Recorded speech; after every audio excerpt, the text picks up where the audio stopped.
Tuesday the 28th of January 2025, our second day of our last semester at uni.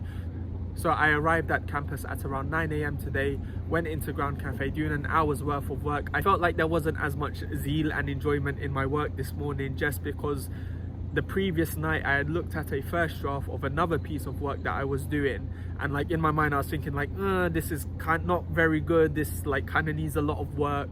And I guess that kind of like perfectionist kind of like view of my previous work kind of like discouraged and disheartened me from enjoying it as much today. So I think that's what it was. And anyway, at 10 a.m. we have our first lecture of one of my new modules, which is called the Physics of Galaxies. It was in the 6th floor of the Geo Jones building, which is very nice because the 6th floor of the Geo Jones building is a very nice place to have your lecture for. I've got nice view, nice room. It was very nice to have our lectures in here. I was very grateful for that. Now this module is called the Physics of Galaxies. I felt as if this lecture was a little bit boring just because modules, a lot of them reintroduce stuff that we've already learned they spent a lot of the like first couple of lectures going over and reminding us of the stuff that we've kind of like already learned. It's just like recapping a lot of the stuff we've done. No, I felt like we've kind of like reintroduced it so many times. So we was going over like the logarithmic equation to measure the magnitude of the brightness of the stars in the sky. It's nice, but like we've gone over it like 1,000 times already, so hopefully like the next lectures will be a little bit more you know, new content and things like that. Then at 12 p.m. I said goodbye to Ariane, and as per yesterday, I thought today was going to be another boring, lonely day in the afternoon. But that wasn't true at all. When I went into the physics museum to eat my lunch, I saw Tom, so I had my lunch with Tom. And on my way to the gym, I saw like lots of different people. I've recorded like a few people here, but there was like a ton more that I didn't get to record. And yeah, it was just really nice. It was just really nice to see people on my way to the gym. And then the gym, today is my leg workout today. So I was doing squats and hip thrusts from approximately 12:45 to approximately 1:45. I then headed back towards the library area, whereby I saw a lot more people again. I think because it was raining and a lot of people wanted to kind of like head indoors, so a lot of people were heading towards the library. So anyways, at around 3:30 p.m. I headed into Ground Cafe, and what I need to do now is I need to work on my dissertation project, and I have done nothing of my dissertation project. I've gone over the notes a few times, but I haven't really done anything, and obviously the second semester is starting and I'm gonna meet my advisor, and you know, he's not like super strict, but I don't want to go in there and like not have anything. So a lot of this time period of me working in Ground Cafe is literally me having to get my head around MATLAB, Overleaf and Mathematica.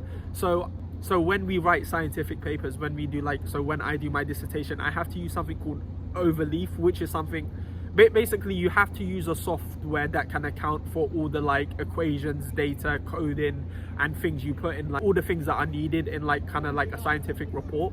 And some people use them in the labs last year, but I never used it. Like I always use the Word.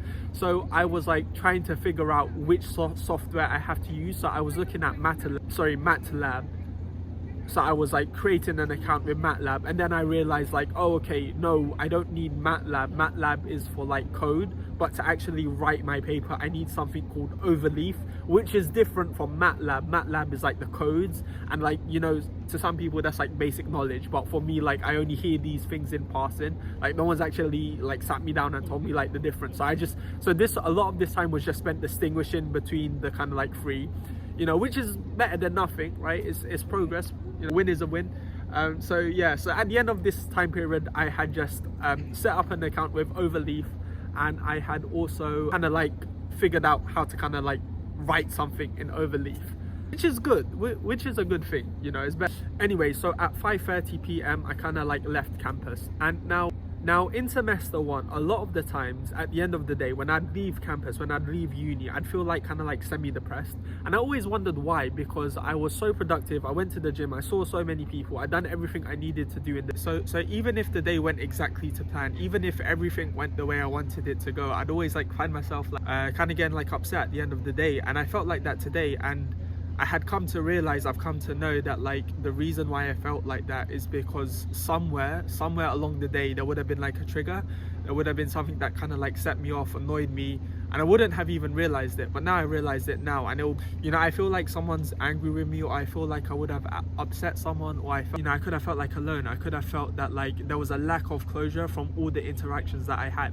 Could have been anything. And one of the things I really struggle with is I get very attached to people very quickly. I get very, very attached to people quickly, and I become very obsessive, and I'll feel like I have to win a certain person over. I feel like I have to win people over.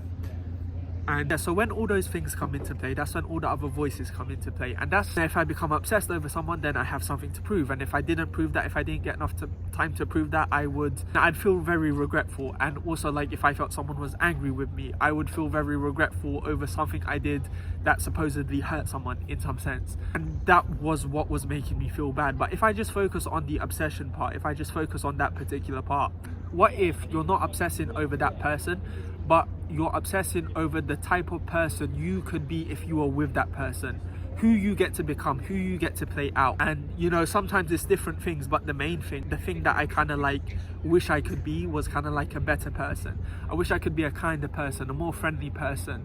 And you know, even today, like when I was seeing like lots of different people and I saw someone and then I saw someone else, I was thinking like, oh, okay, this is really cool, because then that other person can see me with someone else. They can know, they can understand that I am someone who has a lot of friends and I'm very friendly. And you know, I didn't intend to have that feeling, but it just kind of like subconsciously just kind of happened. Like you know, I felt a bit happy. So it's all about who you could be. You know, like if I feel like I've upset someone, I'll think about becoming someone who doesn't upset someone, who is nice, who is kind. And it's about longing to be that person. And I thought about it for a second, and to relate it to the social anxiety, what if one part of me being socially anxious around people isn't really about social anxiety? It's more because every time I go to someone, it is a test to see if they can validate that character that I want to become. It makes me anxious about it, because who I am is on the line. My character is on the line. What if I'm already that person? What if I'm already the person who is kind, who is friendly, who is gentle, who is nice, who is strong, who is courageous, who is selfless? What if I'm already the person who cares, who listens, who understands?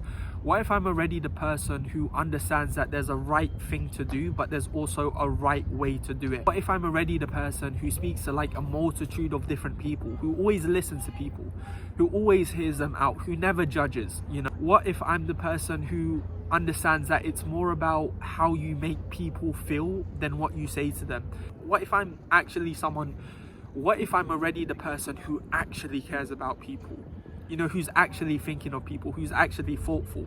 And you know, what if I'm already the person who is strong, who is brave, who is courageous, who is fierce, and who is bold, and who can compromise when they want to compromise, but when they want to say no, what if I'm already the person who can say no? And when I say it, like I actually mean it. What if I'm already the person who is kind, who is friendly, but you know, who is also strong? You know, what if I'm already the person who goes to the boxing instructor at the end of the class and says like, I've actually learned something today, I've learned how to make an angle, I've learned how to slip, and his face lights up? You know, what if I'm already that person? What if the social anxiety is not about being scared of being nice to someone or saying hello to someone, but it's who you get to be when you say that, what type of character you get to embody? But what if you're already that person? What if you've always already been that person and who cares for people? What if you're already the person who responds to, you know, what if you're already a person who responds to resentment, anger, hatred and frustration? What if you're already the person who responds to that in like a more positive manner, but also responds to it in a positive manner, not just for ego and not just to make themselves feel better about it? You know, what if you already are that person? What if you already are the person who calls back, who calls out of the blue, who thinks of people, person who thinks about people whom no one else is even thinking of? What if you're already that person? You know, what if you're already the kind, selfless person, you know, who is strong, who has teeth, who can bite back? You know, it's back to the conversations as well, because sometimes maybe I'm one. And then there was this one time I was so socially anxious and I was sitting in my chair and I was like, oh, I can't do this. And then I got a text from someone and it was one of my friends, I don't know, whatever it is. And then almost instantly, once I got that text, I kind of like snapped out of myself and I was like, okay, you know, I'm actually fine now.